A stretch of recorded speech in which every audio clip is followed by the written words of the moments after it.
Hello friends, स्वागत है आपका फिर से एक नए वीडियो में। दोस्तों, आज हम बताएंगे आपको नए संसद भवन की खासियत। मित्रों, देश को नई पार्लियामेंट मिल गई है जो करीब 3 सालों में बनकर तैयार हुआ है। ये नया भवन कई तरह से पुरानी संसद भवन से अलग है। नए संसद भवन का रविवार को प्रधानमंत्री नरेंद्र मोदी द्वारा उद्घाटन किया गया। कहा जा रहा है कि नई इमारत में न केवल देश का सियासी भविष्य तय होगा, बल्कि यह हजारों सालों का इतिहास का गवाह भी बनेगा। संसद सदस्यों के अलावा आम नागरिक भी देश की संस्कृति और कला को जान सकेंगे। खास बात यह है कि भवन में 3 प्रवेश द्वार होंगे।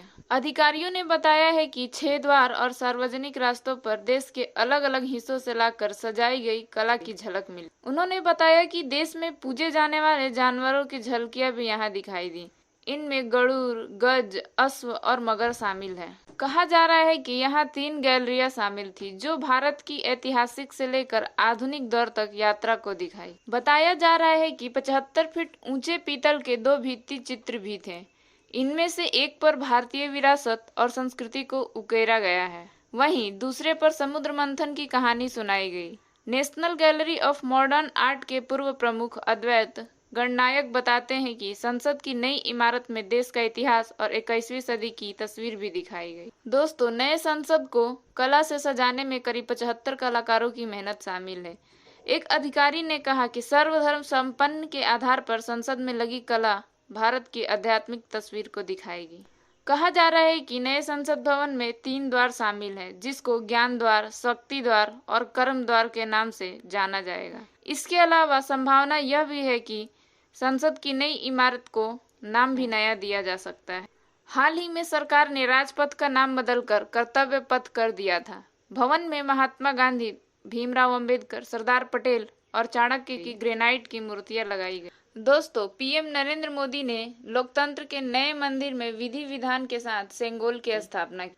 सेंगोल का इतिहास आधुनिक तौर पर भारत की आजादी से जुड़ा हुआ है। वहीं इसकी प्राचीनता की कड़ियां चोल राजवंश से भी जुड़ी है। इसे राजाओं के राजदंड के तौर पर भी जाना जाता है। शरीर पर केसरिया वस्त्र, माथे पर त्रिपुर्ण चंदन और गले में शैव परंपरा से जुड़ी मालाएं। शनिवार को पीएम आवास में जब इस वेशभूषा और सांस्कृतिक परंपरा की थाती समेटे कुछ लोगों का आगमन हुआ तो समय का वह दौर उस पल का उदाहरण बन गया जब सत्ता का संगम संस्कृति के साथ होता है। यह विशेष समय था तमिलनाडु के अधीनम महंतों से मुलाकात का, जिसके लिए पीएम मोदी ने कहा कि आज मेरे निवास स्थान पर आप सभी के चरण पड़े हैं। ये मेरे लिए सौभाग्य का विषय है। मुझे इस बात की भी खुशी है कि 28 मई को संसद भवन के लोकार्पण के समय आप सभी वहां आकर आशीर्वाद देंगे। इसके बाद रविवार सुबह विधि विधान के साथ सेंगोल को संसद भवन के नए भवन में स्थापित किया गया।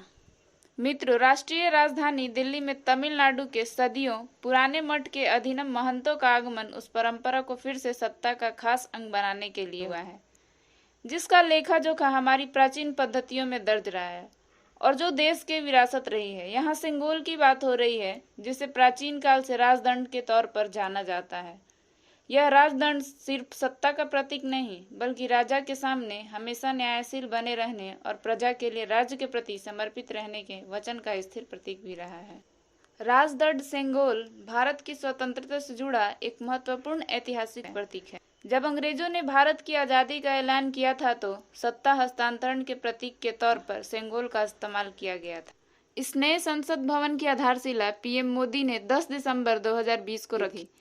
नए भवन को गुजरात की कंपनी HCP की ओर से डिजाइन किया गया है। इसमें लोकसभा कक्ष में 888 सदस्य और राज्यसभा कक्ष में 384 सदस्य के बैठने की क्षमता है। संयुक्त सत्र के लिए लोकसभा हॉल में 1272 सदस्य बैठ सकते हैं। टाटा प्रोजेक्ट्स लिमिटेड की ओर से निर्मित नए भवन में एक भव्य संविधान हॉल, संसद सदस्यों के लिए एक लाउंज, एक library, cafe, dining area, committee meeting के कमरे, बड़े पार्किंग एरिया के साथ साथ VIP लाउंज की व्यवस्था की गई है। त्रिभुजाकार वाले 4 मंजिला संसद भवन का निर्मित क्षेत्र 64,500 वर्ग मीटर है। इसमें VIP सांसदों और आगंतुकों के लिए अलग अलग प्रवेश द्वार है। नए संसद भवन दिव्यांगों के अनुकूल होगा और मंत्री परिषद के इस्तेमाल के लिए करीब 92 कमरे होंगे। नए संसद भवन के निर्माण में उपयोग की गई सामग्री देश के विभिन्न हिस्सों से लाई गई है। नया संसद भवन आत्मनिर्भर भारत की भावना का प्रतीक है। संसद का नवनिर्मित भवन जो भारत की गौरवशाली लोकतांत्रिक परंपराओं और संवैधानिक मूल्यों को समृद्ध करने का काम करेगा। अत्याधुनिक सुविधाओं से भी लैस है जो सदस्यों को अपने कार्यों को बेहतर तरीके से करने में मदद करेगा। दोस्तों, आजादी के 75 साल बाद राजदंड का प्रतीक सिंगुल राजनीतिक बहस के केंद्र में है। मोदी सरकार ने सिंगुल को संसद की नई बिल्डिंग में स्पीकर कुर्सी के पास रखने का फैसला किया है। सिंगुल चोल राजवंश के वक्त काफी प्रसिद्ध था और इसके बाद से ही तमिलनाडु की जनता से इसका भावनात्मक जुड़ाव है। दोस्तों, आज का ये वीडियो आप लोगों को कैसा लगा कमेंट बॉक्स में जरूर बताएं। ऐसे ही और वीडियोस देखने के लिए हमारे चैनल पर बने रहें और हमारे चैनल को सब्सक्राइब करना ना भूलें। धन्यवाद।